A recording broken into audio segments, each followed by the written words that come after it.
Last Sunday, we go back, book of, on était dans le livre de 1 Corinthiens chapitre 11 verset 3. Take your Bible, please. Take your Bible, quickly. Everybody, first I need to see your Bible. I need to see your Bible first. J'ai besoin de voir vos Bibles, s'il vous plaît. Merci. I need everybody take your Bible and quickly we open our Bible book of 1 Corinthians 11 and we can start to pray. Dans le livre de 1 Corinthiens chapitre 11 verset 3. We read that last Sunday, but it's a better, we can go again. Tout en agréable dimanche passé, thème d'habitude Ali, être un prophète pour ta famille. Dans l'itobandi enseignement depuis dimanche passé, yango meto kende nango, toko tanango tina newana, parce que tozoloba tobandi na un prophète, tokolo un prophète, comment être un sacrificateur pour ta famille. Après nous allons terminer, être un roi pour ta famille. 1 Corinthiens, then we can stand up, then we can read it together. Mettez-vous debout, nous allons lire ensemble. Sister, you can help us. We can read it together. Nous allons lire ensemble. Balbini na 1 Corinthiens chapitre 11 verset 3. Balbini. Je veux cependant que vous sachiez que Christ est le chef. Christ est le chef De tout homme, que l'homme est le chef de la femme, et que Dieu est le chef de Christ. Thank you. You can take seat. Je veux cependant que vous sachiez que Christ est le chef de l'homme, et l'homme est le chef de la femme, et que Dieu est le chef de Christ. Tu divisaki trois groupes na passage oyo. Tant au temps dimanche passé, tolbi nzambe na biso asalaka na trois groupes. Et awa na passage oyo ndenge tolbi so tobandi na passage oyo suka esika balobi Dieu est le chef de Christ. Tomoni premier groupe balobi Dieu le Père, il est le chef de Christ parce que Jésus-Christ au moment de Jésus dans sa vie, Jésus faisait toujours la volonté de son Père. Ma nourriture, c'est de faire la volonté de mon Père. Jésus, ce que Jésus faisait, il dépendait toujours de son Père. Ça, c'est le premier groupe. Dieu le Père avec Jésus. Deuxièmement, Tolobaki, Christ est l'homme. Jésus-Christ est le chef de l'homme. C'est-à-dire que dans la deuxième catégorie, un groupe de moni, Jésus-Christ, il est le chef de l'homme. Et troisième groupe des animés, l'homme est le chef de la femme. L'homme est le chef de la femme. Et ça comment dire?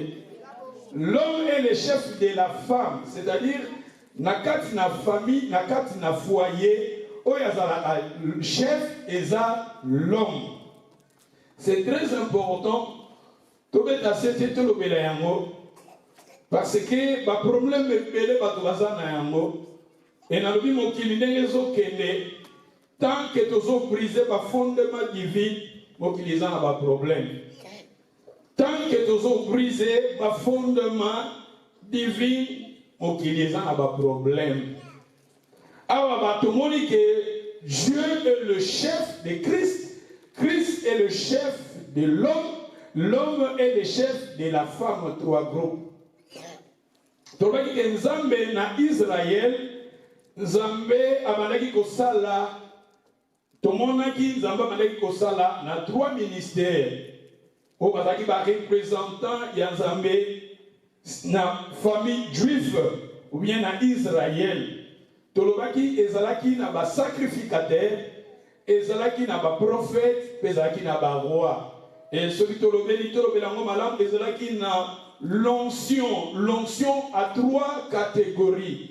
L'onction pour nous wendre ba sacrificateur ezalaki pena l'onction pour nous wendre ba prophète ezalaki pena l'onction pour nous wendre ba roi ezalaki mafuta o ba mandaki ko pakola celui qui est prophète mafuta bakopakola ezalaki différent. Soki moto aza sacrificateur mafuta bakopakola ye ezalaki différent. Moto mpe soki aza roi mafuta oyo bakopakola eza mafuta moko différent. Soki otangi na Bible composition ya mafuta wana ezalaki différent. Tolobaki ke Nzambe asalaka na trois, même sa divinité. Dieu, il y a Dieu le Père, Dieu le Fils et Dieu le Saint-Esprit. Tolobaki même na église primitive ezalaki tozomona na kati na église primitive ezalaki na bancien, à part bancien ezalaki na badiacre et à part badiacre ezalaki na membre de l'église trois groupes. Mais na passage oyo tozokotanga tolobi que Dieu le Père est le chef de Christ, Christ est le chef de l'homme, l'homme est le chef de la femme. Tolobaki eza très important, même na mokili oyo tofandaka biso toza na Grande-Bretagne, biso toza na Angleterre awa okomona na mutu oyo aza na sommet ya mboka oyo eza queen. Queen soko brûler ba feu, o brûler ba feu ndenge to brûlaka ba feu batindeli yo lettre. Biso tozosala bakuru ya comptabilité mais tozoyekola mpe loi, tozoyekola loi mpe ya mboka oyo tozoyekola loi. Soko brûler ba feu tant batindelaka yo convocation batindeli yo lettre batiaka offense na queen, ezalaka offense na queen. Batilisaka balobaka soki ozwi lettre wana otala brûler ba feu lettre oyo batindaka ezalaka soki omona esika bakomi Regina. Regina elingi koloba queen na grec ou bien na latin elingi koloba queen, offense na queen.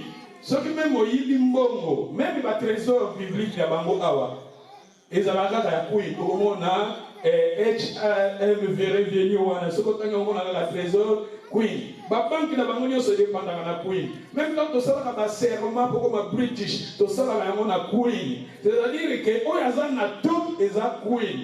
Et deuxièmement, à part la queen, toza na premier ministre. Et premier ministre ya UK, c'est dernier état comme nani? Nani? Hein? Maurice, voilà, monsieur Teresa déjà qui est là, qui toza na Tony Blair ake, Cameroun ake. Na maman na biso tete Teresa matete pa kendaki sikoyo tozana nani Maurice ba biso pa kile ko tatiri pe kuna de bo to la dai badili o biaza butatiri papa na e auta ko tatiri kula ko ba na tiri basala ki feti tango ako même premier ministre ko ba ancêtre na e baza batatiri mais na lila lo ba ke na mboka oyo ezana queen. À part queen, eza na premier ministre. Si vous avez premier ministre, n'a pas cet exemple. Soki likambo, queen na lobby, premier ministre a contredire à moté. N'a pas cet exemple que, soki queen na lobby likambo, moko po na biso ba civil, le noto la mouille de queen na lobby. Et lobby na mo après quelques minutes, to l'équipe de yoki. Dans le premier ministre a contredire. Tokosala nani, tokosala oyo nani alobi, oyo queen alobi. Pour queen est supérieur. C'est-à-dire ndenge tozalaka na famille boye, na lobaki na kati na famille, mobali tozo dépendre na Christ. Mobali ko peksa mwasi lo sambote. Parce que na kati na Bible tokomona même service ya adoration, service ya culte, ezali ba mibali ndenge ba ndeko sala. Les gens qui ont foyer, des difficultés, parce que quelque part, ils se donner des prières, les maman, papa. Papa, ils ont brisé le fondement divin. Mais celui qui est dans la Bible, tout le monde a dit patriarche, ils service, ils ont papa, ils ont maman. Mais les gens qui ont dans l'église, ils ont maman. Et ceux qui ont papa, maman va dépendre de papa. Ceux qui papa mi pesi na prière automatiquement maman kolanda yo. Mais ceux qui maman mi pesi papa mi pesi to mona la famille wana ezo balancer moi muke ezo balancer moi. Mais ceux qui papa mi compte ici au moment la famille wana essuie des larmes ya malamu parce que na kati ya service ya adoration na kati na ndako tanga histoire na Noé, tanga histoire d'Abraham, tanga histoire de Job au mona tanga vous parler sur le sacrificateur na ko pesa sur le passage de mona que service il y a rencontre avec Dieu.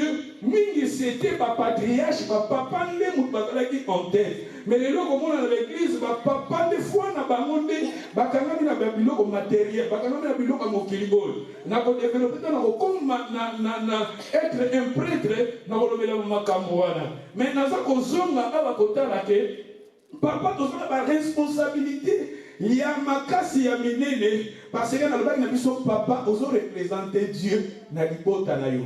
Papa a représenté Nzambe na kati na foyer, na kati na famille. Oza Dieu, ceux qui ba mona Nzambe, Nzambe ba komona ye epai na papa. Yango tolobi awa papa oyo, mobali oyo, ayebi liloba na Nzambe akoko pekisa mwasi na ye no sambote. Parce que oyo aza chef na ye, eza Christ. Okoko pekisa mwasi prière te, okoko pekisa mwasi vie spirituelle na ye te. Et ndenge eza awa soki mutu selon bibliquement. C'est pour cela que je vous ai dit balobi na passage totangi balobi je vais cependant que vous sachiez na français courant balobi dans la Bible français courant balobi je veux que cependant vous compreniez parce que batebele bazan na ignorance. Batebele komona peut-être moi ça me pesi na prière makasi yo papa olingite nali ba prière na ndako na te eza une bénédiction bonga ko yo papa za na liboso e bonga yo papa za na sacrificateur e bonga yo papa ozala ne prophète e bonga yo papa ozala roi ba papa belé ba bungisi royauté na bango na ba famille ba papa belé ba bungisi ki sacrificateur na bango na ba famille il fallait bango bazwa les devant parce que bango bazwa les devant. Il fallait que sacrificateur, il fallait que roi dans la famille, il fallait que prophète, mi ba pesa yango et pas ya basi. Yango awo bazolo bake, Dieu est le chef de Christ, Christ est le chef de l'homme et l'homme est le chef de la femme. Okoki kopekisa mwasi le sambote parce que c'est lui où yaza chef na yo, azanani, aza Christ. Nazoli katoki mambangu pour makamweze belé. Donc, on va aller malembe. Les gens qui ont fait ça, on continuer. Si nous matin, tous les gens qui ont aller aux Oyabuna.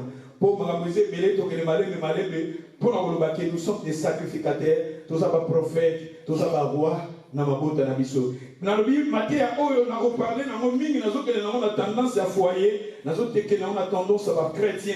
En tant que chrétien, nous et si Kayosa, aux prophètes.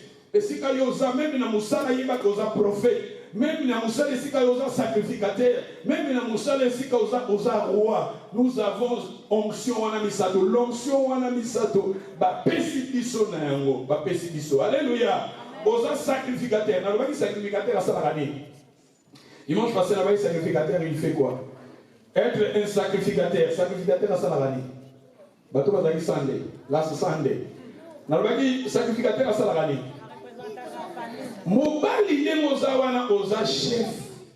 Nalingi ba mama to comprendre que na ndenge mobali faut passer autorité na ye. Elingi ko lobate que l'autorité mobali ko bando konvuka mama okomati eza responsabilité. Être un chef eza une grande responsabilité. Na ko parler na biso aba koza la chef o ba pesi ba lui chef. Eza quelque part la responsabilité à mon nene o ba pesi. Parce que na jardin de temps moto abungi saki Nini on a Izamba qui a blâmé moi cité, mais qui a blâmé les mobali. Qui a blâmé mobali. Parce que c'est une grande responsabilité pour Pessi, pas à moto. Moto n'a dit que mobali n'est pas encore pour ça moi si le samboté, au cours de ça y vie spirituelle n'a été parce que on y a un chef na yo est Christ. On y a un chef na l'icolo suprême est Christ. Yonde mozawana oza chef eza responsabilité ba pesinde na yo et yango na baki na ba mama il faut to yeba na sotia bana na nzambe matia tozoya rakate to yoki lilo bana nzambe après to pandane comme nous venons ici tozo ko bâtir ba foi na biso il faut progresser là tango na yaki na zalaki bomi avec 5 ans tala makambo na zui makambo tozo ko pesa biso ko koliso yo na foi makambo so bande ko sala te mais tango bali ko yeso yo kama te ya ozo tia matia na misaka ozo kola et Seigneur azo sepela faut to sala ba progrès na foi na biso alléluia que il faut yeba même ndako eza ya kombo na yo tu dépends toujours de ton mari tiaka toujours mobali no za la chef mobali soka komi minimiser mobali soka komi azomona ozoka ba décision na ndenge na yo ponda koza ndenge na yo yo nukosi para bongo omona mobali kutu papier yango nazoloba bota la société oyo baza na nyonso me ba fondement biblique ezobukana baza na nyonso otala mingi eza basingema na bazebele bao babali baza mokie pour la libre fondement biblique et aux à briser. Il y a moi, tant que biso bana na nzambe toza tozo ka Bible lobi, ne vous conformez pas au siècle présent. Soyez renouvelés de l'intelligence. Oh moi na nzambe faut intelligence ça à la renouveler. Ce qui nous donne la possibilité et nous permettre que papa fan na simana, il y a ça peu problème était. Et ça un problème était. Bango ka besoin la réalité. Et ça, la réalité, peut-être que maman te dit que tu vas liboso. Et ça, la réalité en boka mais maman il faut y baquer. Ningo zawana o yaza chef na yo, aza mobali na yo. Alléluia. Ni comme mususu c'est là que nous tout na mobali na yo. Et ça très important. Mobali quand mazo mona ke o sera ba décision na ndenge na yo, o voyage na ndenge na yo, o sera mazo mona importance ni na famille wana eza nini. Il y a un monde qui a un problème et tant que vous avez des conséquences, les abans, l'acception de la Bible, les abans, les abans, donc, c'est très important que y ait un chef, muso mobali na yo atosolo ba mobali nde apekisio na spiritualité te apekisio na nzela nzambe te soka apekisio na nzela ya nzambe apekisio na vie spirituelle wana ne na lui akomi ko déborder il faut mobali oyo aza na connaissance ya ke ngande naza ana opekisa mwasi na lobaka ko opekisa mwasi église pour l'église musu pesa ya malama bezali l'église ya mabe ezali yo mobali en tant que chef en tant que surveillant pour la famille na yo so ko moni ke ka église wana eza nzambe te église wana eza malamu te okoki ko pekisa mais ko pekisa spiritualité te eza des choses différentes mutu ko prier mais na église wana te mako ko prier na ye soit l'église mususu soit abondeli na ndako mais o ngana zoloba ko pekisi mutu spiritualité olingi kutu makambo na nzambe te keba okomi ko déborder soki moto aza mosali na nzambe oyo aza élevé nga soki mosali na nzambe oyo nazolinga makambo na nzambe mwasi nanga komi scandale mpo na nga nakocontinue su mpo na ye te nakocontinue su na ye te parce que komi vie spirituelle eza soki mosali na nzambe mpe ya mwasi azali eza histoire ya Catherine Coleman aza mama paster moko monene nzambe atilisaki na bamiracle na États-Unis mama wana nzambe atilisaki na bamiracle ntango abali mobali na ye andimaka ministère ya basi te akomi ko étouffer mwasi na ye mwasi et Saint-Esprit ndika bande ko se manifester pa mama wana azo se manifester sote mama wana aluki nzambe se ngande na bengaki yo na pesa ki yo ministère o makambo nini bino bozosala et mwasi wana monaki ke moi continue nzela wana na mobali wana ezalaki te parce que nzambe apesaki ministère nzambe azalaki apite na libala wana asoki soit a démissionné soit à continuer de l'Anzambe. Et moi, si on a eu une décision, il y a Olanda, Nzambe na. Alléluia. Au coquet copé qui s'en toute spiritualité, il y a Nzambe na. Pour te le dire que, ah, te le dire, il y a un chef. Il y a un exemple de Tokoto, ça, oui. Ou bien Tokoto, ça, premier ministre. Il y a un premier ministre. Il y a un lobby, au télémédi, Maloba, Oyo, Queen à lobby. Ah, Tokoto, télémélayo, moi, c'est au télémélayo pour la nuit, au comique, au débordé. Il y a un exemple que Queen soit à lobby, au Yopé, Mobile, il faut le premier ministre. On a décommé l'accord. Na kweli soko ko débordé au côté de la voix pas sur non tous avoir la poto sanani kweli non pas tout ça premier ministre alléluia nous n'allons pas dire que c'est très important maman na kati na foyer il faut que toujours mobali na yo soko yo sana mobali na mbongo tout ça ba makambo na bile ko sala tout ça ya foyer lingaka toujours ko sala mobali na yo et otombola ka yo chaka toujours na première position pour y avoir chef même ici ndako eza na kombo na yo même ici mbongo yo tozwaka yango même ici yo nde muto salaka même ici yo nde muto sungaka même ici yo nde muto sungaka famille même ya mobali lingaka toujours chaka mobali non na premier pour mobali non aza chef so du chef akongo perdre autorité na ye et comme danger musala so ko perdre chef akongo perdre autorité na ye na ba travailler et comme problème alléluia. Dès que on a dit que Israël, il y a trois groupes. Nous avons parlé par prophète, sacrificateur. Dès que on a dit sacrificateur, a présenté sa famille à Dieu. Être un sacrificateur, le sacrificateur, il est là pour prendre les sacrifices et présenter les sacrifices à Dieu. C'est-à-dire la personne qui est un sacrificateur, il est là pour prendre le problème, il y a famille, il y a libota, il y a présenter et pas il y a Nzambe. Voilà, tu peux parler quand on commence à sacrificateur. Mais avant de parler, le dossier sur le prophète. Tu vois que le prophète, prophète, il fait quoi? Il présente Dieu. Il présente Dieu à sa famille. Le prophète, il est là, lui-même, il présente Dieu à sa famille. Prophète Yemoko, il représente Dieu. Prophète Yemoko représente Nzambe. Ceux qui vont dire prophète, vont dire Nzambe. Prophète, Dieu sera cette terre. Prophète Yemoko, sacrificateur, il y a un sacrifice à bateau, à présenter à nous. Tu vois que Jésus-Christ, c'est pas dans trois ministères.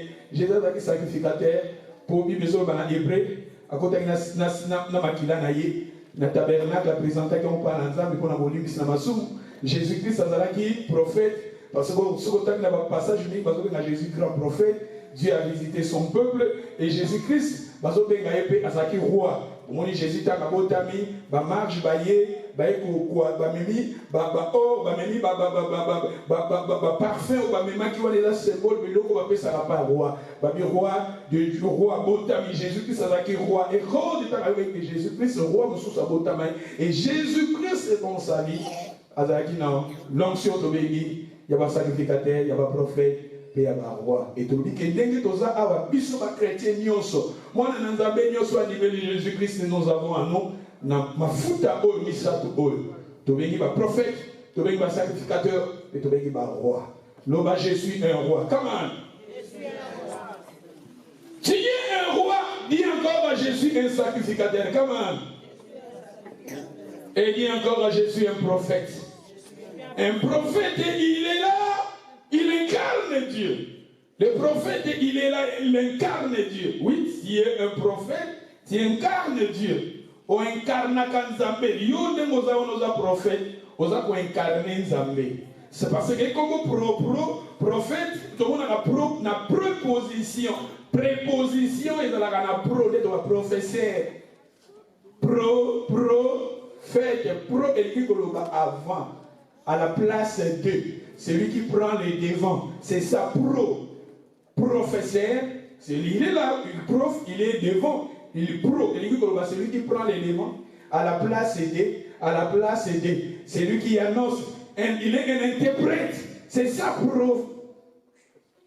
Préposition pro, et lui, à la place de, avant de, devant de, un interprète, c'est ça, prophète. Le prophète, il est là, il prend la place de Dieu. D'où, ma sœur, mon frère, nous sommes des prophètes. Un enfant de Dieu, un chrétien, partout où nous sommes des prophètes. Nous incarnons Dieu en nous. Nous incarnons Dieu à travers nos paroles. Nous incarnons aussi Dieu à travers nos œuvres, nos actes. Il faut que les gens voient Dieu en nous parce que nous sommes des prophètes. Le bas, je suis un prophète. Comment? Porte-parole de Dieu. Comme Job plutôt, Aaron, Moïse, plutôt Aaron, il était prophète de Moïse. Les prophètes, comme nous sommes des prophètes, Esaline a 4 points où nous sommes présentés comme des prophètes. Premièrement, nous avons représenté Nzambe à travers nous. Nous-mêmes, nous sommes des exemples. Notre prophète, il est exemplaire. Yemoko, exemple, Yemoko est exemplaire. Deuxièmement, la personne qui représente Dieu, nous représentons Dieu à travers les enseignements. Malobo Tolobaka, nous sommes des prophètes. Il faut changer ta façon de parler. La femme samaritaine, quand il avait vu Jésus, la femme samaritaine, il a dit, nous parlons au dimanche chez Zoya, je vois que tu es prophète. Pourquoi la femme samaritaine appelait Jésus prophète? À travers sa parole. Malobani Nyozoloba. Là où tu pars, là où au Kendara Misala partout à tes amis, est-ce que vous nous un prophète? Parce que le prophète, il est là, il représente Dieu. Et c'est pour cela que je vous ai dit que nous sommes des prophètes de nos familles. Et à travers nous, nous sommes des prophètes parce que Bissouna Mamonta n'a pas incarné Dieu. Et à part ça, les chrétiens, nous aussi sur cette terre, nous incarnons Dieu. Il faut pas que nous il faut pas les attributs de Dieu en nous. Parce que nous sommes des représentants de Dieu. Et troisième point, un prophète, il communique aussi dans les deux sens, parler et écouter. Un prophète, il est là, souvent il parle, mais tantôt il ne parle pas, il écoute. Aux prophètes, comme papa posa prophète na kati ya famille, on a kati ya libota, et ça peut important yo papa lo bagana bana, et ça peut important papa yo mo yo kaka bana de. Oza dictateur de mozo yoka. Moi na lingi nini. Prophète azazoloba, mais comme rappelle prophète azo yoka. Quatrième point, le prophète il est là pour sauver sa famille dans les derniers temps. Les prophètes nous sommes là pour sauver aussi nos familles dans les derniers temps.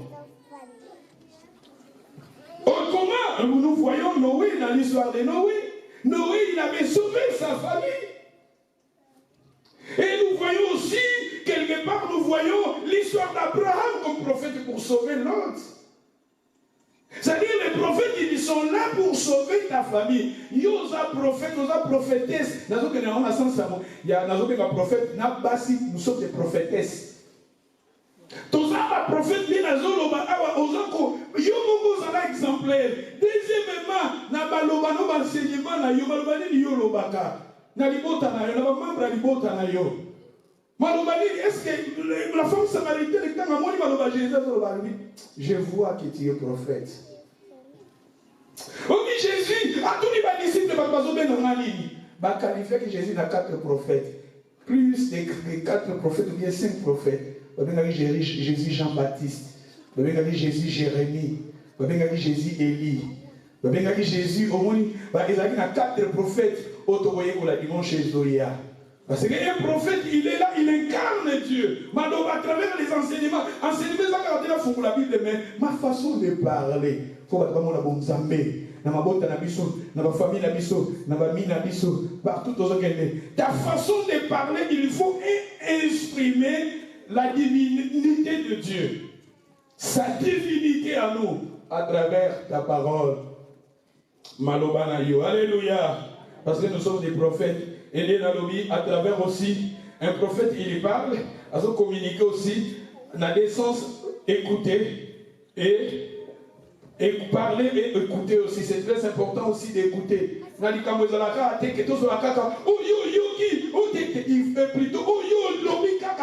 faut aussi écouter.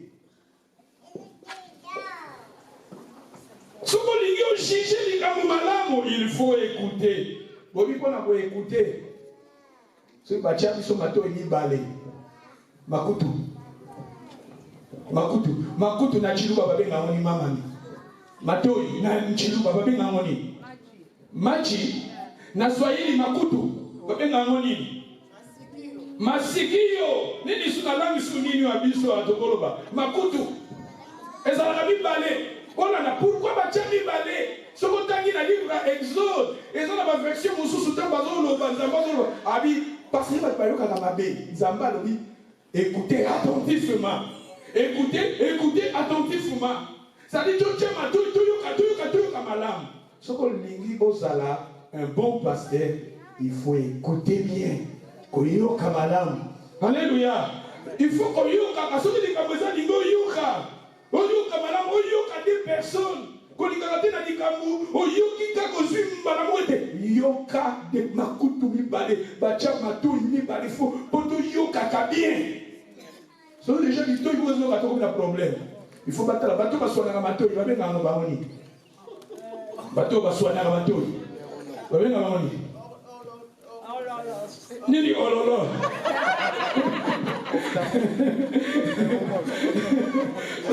Bon, bateau, parce qu'on a un miss, il va bien dans nos baroni. Il y a miss, il va bien dans nos baroni. Miss, il va bien dans nos baroni. Bateau, il va bien dans nos baroni. Vous l'avez bien dans nos baroni.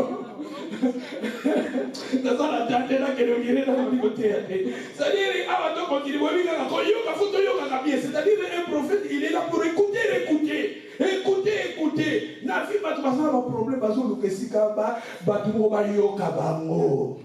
Ba yoka bango. Eza na batu mususu atundi na makambo mo mukino atundi na makambo likika yo pesa ika matoi na yo. Yalo makaka. Makambo yazo passer na mona foi, yazo passer na mona vie, yazo passer na mona pondo zo luka nani ya mo sopela. Mais tu yoka kate. Tu racontes yoka te. Le prophète, il est là pour écouter aussi. Alléluia. Depuis que tu as dit papa n'a kati na libota, osa prophète. Chrétien, osa pas prophète. Bah croyants, nous sommes des prophètes partout où nous sommes des prophètes. Nalito kende parce que nzambe yemo kwazo akatrit titre wana ya papa. Pour toi avancer, donc elle est dans Matthieu chapitre 6 verset 6. Nous sommes des rapides pour Matthieu 6 et 16.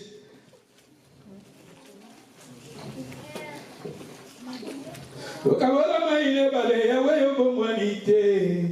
Tala katina moto na yebina kolonga. Nani akoki kosunga lokola yo mosantu. Yo nzambe na bomoi yo bomwanite o. Kumama Yahweh, kumama papa, kumama Yesu elonga, kumama Yahweh. Barbini. Matthieu 6 6. Mais quand tu pries, entre dans ta chambre, ferme ta porte et priez ton Père qui est là dans les lieux secrets, et ton Père qui voit dans les secrets ne fera quoi? Les andra. Et on a dit, papa, toza ko incarner Dieu. Papa, nous incarnons Dieu parce que le titre du Père. Notre Père qui est aux cieux. Quand on parle du Père, c'est Dieu. Et papa, dans ta famille, tu incarnes Dieu. Si nous voulons voir à Dieu, nous voulons voir à Dieu. Papa, tu es l'image de Dieu. Il y a un prophète, osa Dieu. Un prophète, papa, nous avons papa. Papa, quand vous voyez, papa, tu incarnes Dieu.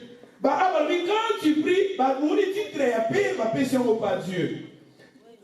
Dans verset 9, voici donc comment vous devez prier. Et ça, bon, notre Père qui est aux cieux, la prière de notre Père. La prière de notre Père. Nous avons à Nicolas dans titre à papa. Il m'a dit papa n'a vu qu'un foyer. Chef, mon mari, osa, tu incarnes Dieu. Parce que papa, Dieu peut pas bien papa. Tu incarnes Dieu. Si papa, il faut avoir tribu, il faut avoir amour, il faut avoir sens, il y a responsabilité, il faut avoir sens, il y a protection, il faut avoir sens, il y a maîtrise, il y a patience, il y a orientation. L'amour du Père est profond. Vous savez, quand Jésus avait manqué cet amour, Jésus a quelqu'un qui s'est christifié sur la croix. Parce que papa n'a pas dit. Papa, tant que Jésus a abandonné, Jésus sur cette terre, quand Jésus faisait la volonté du Père, maintenant le commande un jour, Jésus a dit, papa, mon Père, pourquoi m'as-tu abandonné? Tu me dis, sur cette terre, tu manquer l'amour du Père. Tu te péler, tu vas suicide, tu vas violent.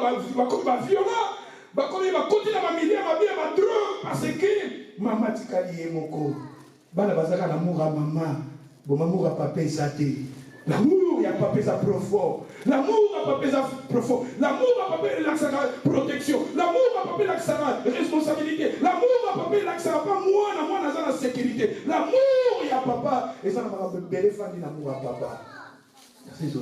Moi, Dieu lui-même, il prend la place de Père. Tout est dans Matthieu 5, tout est dans 5. Matthieu 5, verset 16.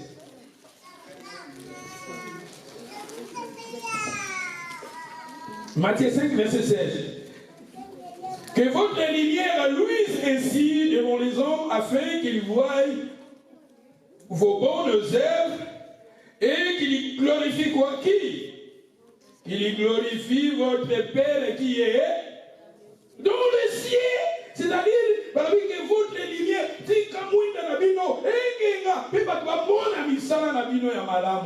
parce que nous représentons Dieu sur cette terre. Dans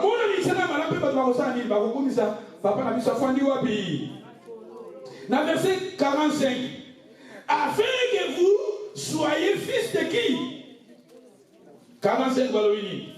Afin que vous soyez fils de votre Père qui est. On dit titre à papa. Et il n'est pas papa. Papa Soula, papa critique, papa absent, papa irresponsable.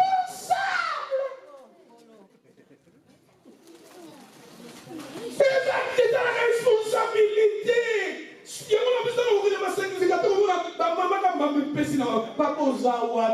Quand nous prions, quand la femme elle est devant la face de Dieu, papa Dieu. Dehors, ma belle Kotaki, tant Satan est au solo là. Na moi si mobile à la Iwana. Bien sûr, Satan a dit que lui allait moment. Après si mobile à la Bénédicte. Tant qu'on va aller au solo là, Satan mon a guidé. De ma absence là. Azala quitté. Papa Fozalaka. Nali adoration, papa Fozalaka. Parce que les responsabilités, fallait pas à papa.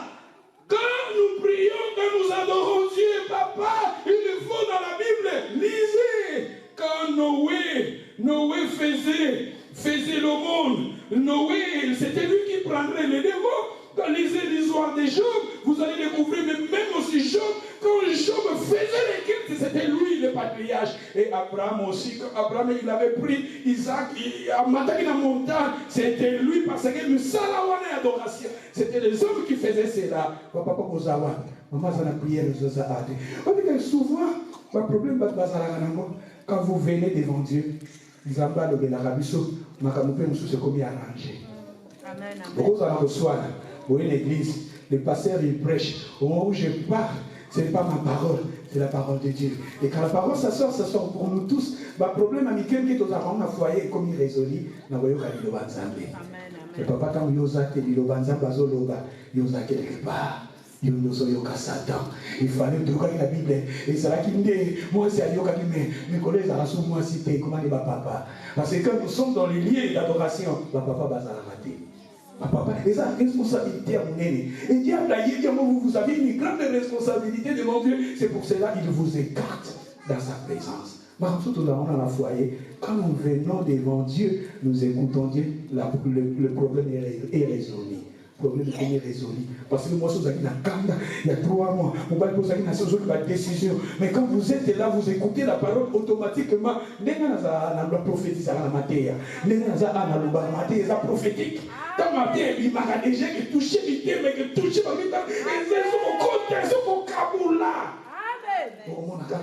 Quand les années à 3 mois, maman m'a dit que tu as dit que mon petit problème est comme il est résolu. Mais tu n'es pas là. Papa n'a plus ce wapi. Oui, il n'a plus ce papa vous allez wapi. Nous avons parlé de papa, il faut rester parce que vous avez une grande responsabilité. L'adoration, c'était des hommes qui faisaient l'adoration. Regardez, l'autel dans la Bible, c'était des hommes qui faisaient l'autel. Les sacrificateurs, le patriarche, c'était des hommes qui faisaient cela. Mais maintenant, où est les hommes? Où est les hommes? Satan a oublié Bango. N'a pas de problème dans notre lieu. Ban ne pas de prison, parce que amour à papa. Ban ne pas parce que si c'est l'université, parce que manquer amour à papa. Maman est bon, comme papa, comme maman. Responsabilité à papa, à souder. Papa, comme soula. Papa, comme la fille de gauche à droite. Papa, comme vous à Afrique, l'andaye. Azana poto, papa irresponsable. Il a besoin de bon qui a lié à 500 mazons de sobe lamba à 2000. Et lamba à 2000. Pour vieux moment quartier à Lemba, il y a Njili, à la tanga blouson à 2000. Il n'y a pas qu'un à la blouson à 2000, mais 1000 qui sont dans la tanga de sobe à côté. Attirer la maman. Il fallait lui loco papa pour la responsabilité. Papa a on a dit sa titre à papa et sa titre à protection. Titre il y a valeur, il y a considération. Il y a responsabilité parce que Dieu, il est le créateur, il est le chef, il est suprême, le chef suprême c'est Dieu. À ce titre, on va appeler ça papa. Papa Tio. Papa Tio. Tout à qui continue. Amen. Afin que vous soyez, dans verset 45, afin que vous soyez fils de votre Père qui est dans les cieux. Car il fait lever son soleil sur le méchant et sur le bon. Tu vois le Père, Dieu le Père, comme il est bon. Asalaranini. Abibi Sara Molinaï et pas Yabatama Benabato, Yamalamu. Même Moulanaïe, Moulabe Abeti Sarayango. Et pas à battre ma bébé, pas à battre Nini. Pas à Nani. Omoni papa nengaza papa sa motema monene nzambaza papa azu titre wana pesi yango pa na nga Serge apesi titre yango pa ya papa nyoso aza papa parce que nzamba alingi ozala motema monene motema ya kolinga motema ya kosupporter balobi nzambe papa abekisaka mbula na ye mbula eza signe ya bénédiction abimisaka mpe moi na ye pa bamesha na babon parce que aza papa. Alléluia. Et le verset 48, soyez donc parfaits comme votre Père céleste qui est parfait. Est-ce que papa, nous sommes parfaits? Papa physique, est-ce que nous sommes parfaits? Nous avons parlé un jour être imparfait, c'est-à-dire parfait. Quelque part, ne vous conformez pas, soyez transformés par le renouvellement afin que vous discerniez ce qui est la volonté de Dieu, ce qui est bon, agréable et parfait. Madame, tout ça est bon. Maintenant, il est parfait. Madame, tout ça est agréable. Maintenant, il est parfait. Tant qu'on a Romains 12, et c'est là ne vous conformez pas au siècle présent, soyez transformés par le renouvellement de l'intelligence afin que vous discerniez ce qui est ce qui est bon, agréable et parfait. Madame, tout ça est bon, est agréable, maintenant est comme parfait. Alors, afin que vous soyez parfait comme votre Père céleste. Mais votre Père est céleste. Parce que Satan aussi, quelque part, dans la papa. Lisez, Jésus-Christ, quelque part, vous voulez toujours accomplir le désir de votre Père. Parce que vous faut prier. Avec bango papa na bino eza le diable. Maintenant nous parler na bana nanzam. Nous avons notre Père qui est sorcier. Alléluia. Amen. Matthieu 23 verset 9 Barbini.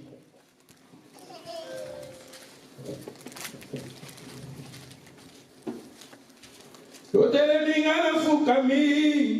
Onetomi na mikintisi. E bana yonde na jibomoi. Ya libero seko na seko natanga te kombo mosusu pene ya kombo na yo natatoli na bomoi na ngai Yesu nde mokonzi natatoli na bomoi na ngai Yesu nde mokonzi nalingi na nga masia na boni na nga seyo oya kotanga motema kaka yo papa osilisanga posa ya mokili likolo ya bolingo na yo kaka yo papa Yesu babini c'est la Bible la babini. Et n'appelez personne sur la terre votre Père, car un seul est votre Père, celui qui est dans le ciel. N'appelez personne sur cette terre votre Père, car un seul qui est votre Père, celui qui est dans les cieux. Le titre amour il y a Père, nous avons mérité amour, Dieu le Père va faire les colos. Mais tandis que Bissot, parce que Bissot fait papa, ça dit titre à papa, moi il a pas besoin de payer ça va bien à papa. Et ça va nous tous on a là petit pantalon, mais n'habitez sur la zanania, ça papa. Il y a un peu qui a un peu le dans la masse, c'est comme si papa m'a payé. Ozomona papa m'a payé. Pour qu'il y ait ça dans ma camo. Puis sur l'université, nous sommes dans l'université, nous sommes dans l'université, mais mon qu'il y a un délit. Mon pas de paix. C'est comme le monde est amassi. Attendez, nous sommes un colo. Mon livre a des mots incarnés.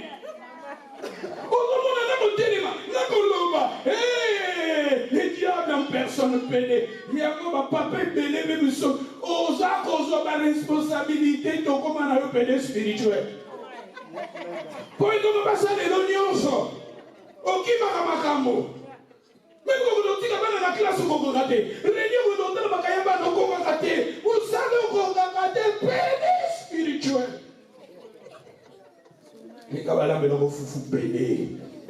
Va pédé à la hôtel, mais va pédé le là au moment où ils sont solidaires. Pour la mission, elle m'avait pédé. Alléluia. Ah, n'appelez personne sur cette terre, Père. Parce qu'il a une grande responsabilité. Quand ça rate au bout du mois, et je suis papa, oui, mais les responsabilités. Oui, mais les responsabilités. Vous dites que vous allez gauche à droite, mais vous allez vous avoir responsabilité. Take your responsibility. Makababa nazalaka. Makababa nazalaka monanaka. Pour you même tourner bambaza, oui, j'ai responsabilité yo lingai bambazala. Papa ce petit travail papa, peut-être pas dans bazon petit sabat. Mais yo de toujours soit petit travail ya papa. Papa ça signe de protection. Combien ma papa va les avoir belé, et sa responsabilité, et sa protection. Oh yébi va te belé, bazo comme bomana na Jésus. Quand papa tika qui akufaki. Que papa, tu m'as abandonné. Et même Jésus n'a pas fait. Parce que belé va avoir blessure intérieure à cause de l'amour. Maman va dire qu'elle a serre. Donc maman va avoir la responsabilité belé à foutre la banane, à somba cola, à somba gaz, au salaka, au fandaka nasima. T'as au kokakata la banane de mon côté. Mon fils. C'est quand même mon fils. Ça tient même au niveau de la nawa. Mon fils. Foutez la main. Sommez la main là-bas. Vous êtes responsable. Mon fils. Et nous avons la phrase morale, mais nous avons la maîtrise dans le bas. Il ne me connaît pas. Mon fils. Il va comprendre. Il va comprendre. Donc, on est dans 2 Rois chapitre 2, verset 11. Pas que belé, pas un problème. Ma fille peut belé, oui, ma fille. Ma fille est belée. Ma fille est belée, pas un problème. Na mabala babali. Parce que, et si quand ma fondement, ma outaki, ma papa va s'en aller. Ma fille est belée. Ma manquer amour à papa, et si quand va accueillir. Il fallait que mes parents va savoir amour et baza sous dessus dans les balles. Amour, il y a papa, il y a profond. Babi, n'attends livre mon passer moi bi. Il y a pas bien dernier mal. Ce qui n'a dernier mal, mutunyo ça me makomba papa nae. Johnson, John fils ya son. Johnson est là, moi na ya John. Même il n'a pas ce moment il va comme ce qu'on a ba son. Marguerite Johnson, Williamson. C'est-à-dire mutunyo son son. C'est-à-dire ndeko za la wana sokoza mami son. Obranson. Abibanson. C'est-à-dire il faut porter comme moi il y a son déjà, moi il y a papa. Même la Bible les a romans la Bible Josué le fils de Nun. Tanga la Bible bazo linga parce bazo kanisa mutuna papa na. Pas de bébé bazali ya mon papa. Ya moni ba te bébé no mutuni ba yi papa na bango. Yango Dieu, mutu ayebi papa na mokili ya c'était oh papa afandi Nicolas za charge wa. Amen. Azo za charge wa na papa. Awo à côté. Papa naza bolingo. Ya ke pa ina ye. Même oyebi papa mokili ya Nicolas awo à côté. Awo yamba yo alléluia. Na Bible mon atanga parce que mon bibang ba fille mais son boni za violent talaye. Son boni fille azo la kitoko te son qui pas pillé. Ba vous je ne vous ko bien te azo za amour à papa. Azo za amour à papa. Ba te bilo mon fille likolo azo za amour à papa. Azo comme ta kopesa amour à papa. Amour à papa est profond. Jésus t'a mazangi avec amour à papa que comme il bon manaye. Jésus t'a papa tiki ya que bon. Ba souci c'est ba souci de belé avec lui assez. Les amour à papa. Te bilo ça ba violent, ba côté na minduki, ba côté ba drogue. Les amour à papa, les amour à papa. Parce que ba tika na mama. Mama kuma yimo nyonso. Mama yimo pe asosa ba monga ko ya papa. L'amour à papa est profond. L'amour à papa, papa, aux anneaux, nous allons mettre, mais dès que nous allons la signe à sécurité, à protection, papa n'a valeur. Amen. Papa, tu vas reconnaître moi, na tes famille, moi, na comme il rejeté. Na mon ara musicien, moi, bota, bana, na famille, bazo rejeté, bango. Bana, bazo, biso, nous avons ya papa, nous avons papa, ou ya comme bazo reconnaître, même il y a mon papa, même où papa va reconnaître que yo me akufi na ye. Amour, parce que ça amour, parce que porter Kakobo à papa. Alléluia. Amen. Dis-moi chapitre 2, verset 11 va venir. Ah, ça y est. Vous avez vu la théité? Ah, pour elle, il faut que c'est Siko. Siko, il y a le ah, dans le lobby. Tu es dans le lobby, tu es bon dans la maison, tu vas passer à la préparation. Lobby, les choses, vous pouvez préparer ma tête à 2. Oui, vous pouvez préparer à 4 heures, 10, 14 heures. Les lots, vous pouvez 4 heures, 10, 12 heures, 12 heures de l'église. Dans la facilité, nous allons continuer à vous préparer. Aussi qu'on a eu à dans le lobby. Dans le lobby. Donc, vous dites, tu as l'énergie, tu as mais dans un cas, tout le temps, un passage, tout le temps, quelques passages sur 6. Mais moi, je vais vous aider. Rois, chapitre 2, verset 11, va venir. Les Rois 2, 11, je lis au nom de Jésus. Comme il continuait à marcher en parlant, voici un char de feu et des chevaux de feu le séparèrent l'un de l'autre, et Élie montant au ciel dans un tourbillon. Élisée regardait et criait, mon père, char d'Israël et sa cavalerie. Et il ne le vit plus. Saisissant alors ses vêtements, il les déchira en deux morceaux. Thank you, mamie. Dans le verset dit, Élisée regardait et criait. Élie a mangé Nicolo. Parce que Élisée a qui serviteur, il y a Élie. Bazotambola ensemble, il fallait Élie à Mata. Si vous avez commis ici, comme vous avez tourbillon, vous pouvez bien me casser. Et Zui Élisée et même Élisée Nicolo. Tant que vous avez Élie plutôt Nicolo, et vous avez Élie Nicolo, Élisa comme Kokanga. Élisée regardait et cria, mon père, cher à d'Israël et sa cavalerie. Et il les vit, plie, saisissant alors ses vêtements, les déchirant en deux. C'est-à-dire, Élisée a béni Élie, mon père, char d'Israël. Papa, mon dit papa, so, papa ya molimo, on a dit papa na ya molimo, papa na ya foi. Tala awa, aza prophète, na bi prophète, bazo benga ye aza père. C'est-à-dire, awa Élisée azubenga. Azubenga Élisée azubenga Élie, mon père. Tandis que vous ne appelez personne. Et là, le prophète azubenga ye père. Nous sommes des prophètes. Tous ceux qui ont un foyer, papa est un prophète. Pourquoi Élie prophète va pécier titre à papa. Char d'Israël. Char d'Israël. Et ça, la protection. Ce qu'on a dans la Bible, char, la cavalerie, et ça, cheval, on va aller dans la Bitumbawana. Cheval, on va tirer ma arme, cheval, va tirer pour la cavalerie. C'est-à-dire, Élie, Azali, qu'on soit titre, on a papa, mais Azali, papa, va char d'Israël. Papa, nous tous allons char, il y a famille. On a char. Protection est fanicate, défense est fanicate. Mais tu sais, on ne va pas poser. Papa, c'est comme ça. Il dit, papa, mon soso. Ah, bon, ça me connaît, Banzambe de Malamu.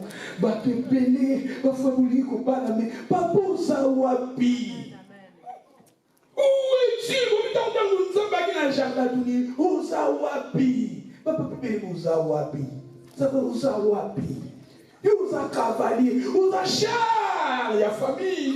Vous avez la défenseur, il y a famille. Vous avez mis votre sous la télévision comme gâter la famille, comme gâter au connecté pour papa Zali.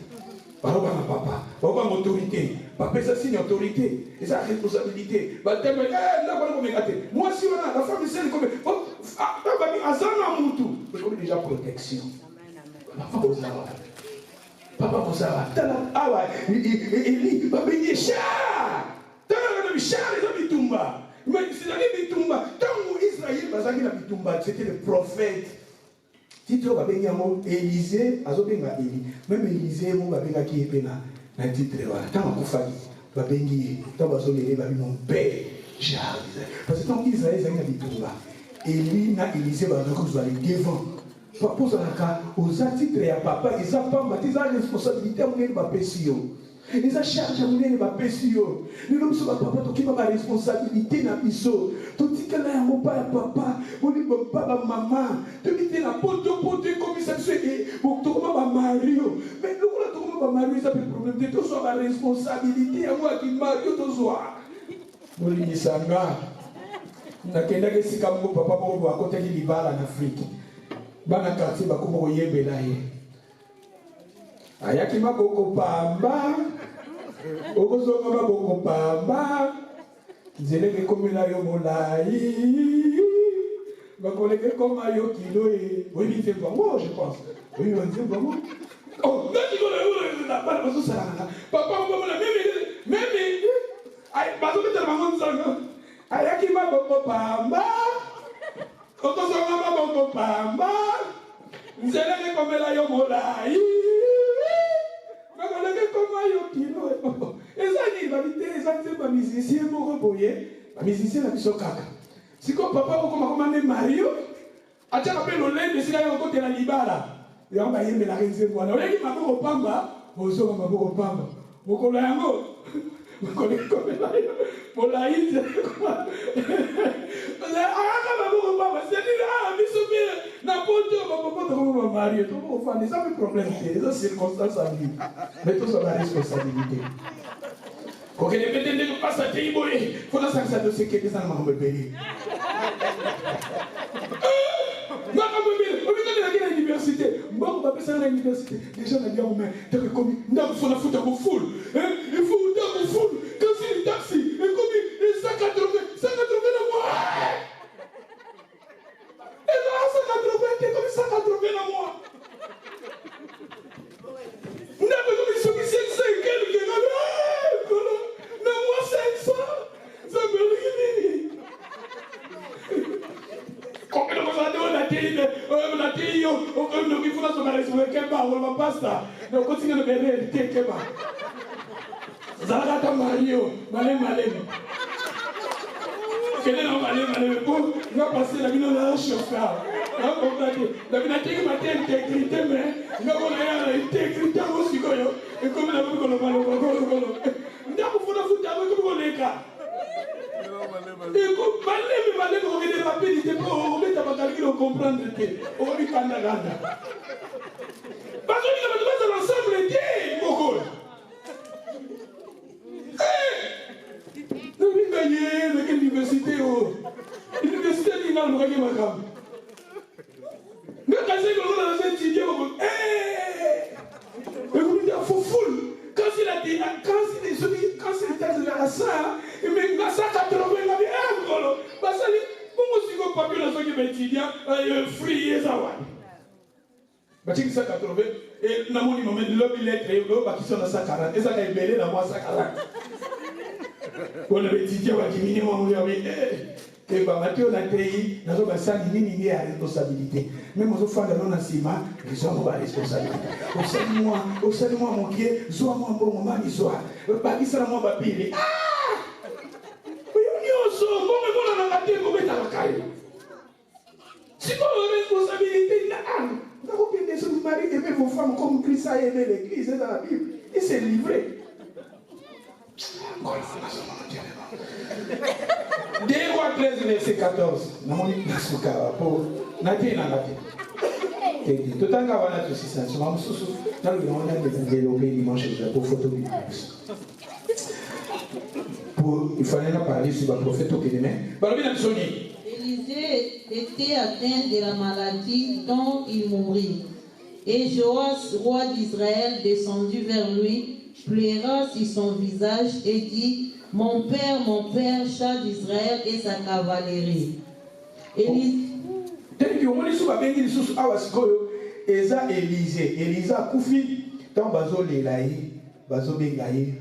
mon père, char d'Israël et sa cavalerie. C'est-à-dire que le char d'Israël et sa cavalerie. Papa oza papa oza mufuzalaka nakambo foyer fuzalaka makamba bana mufuzalaka oza prophète oza représentant Papa, toujours représenter Nzambe ma bien dans ma famille na biso. Bana na biso bazana image na bi que so bali ba mon Nzambe ba mon Nzambe pas na biso. Mais tandis que biso impression ni Nzambe toujours la qui sana mabota na biso. Positive ou bien négative. Na mona sokia. Pour continuer, dimanche soir ya kana ko pour mona qui était na pesi no kala mo qui. Mais tu vas la voir et là la révéler sur la dimanche, c'est le qui va na ngalo. Tout est dans la sobo. Kasi bakolonga yo soko mokete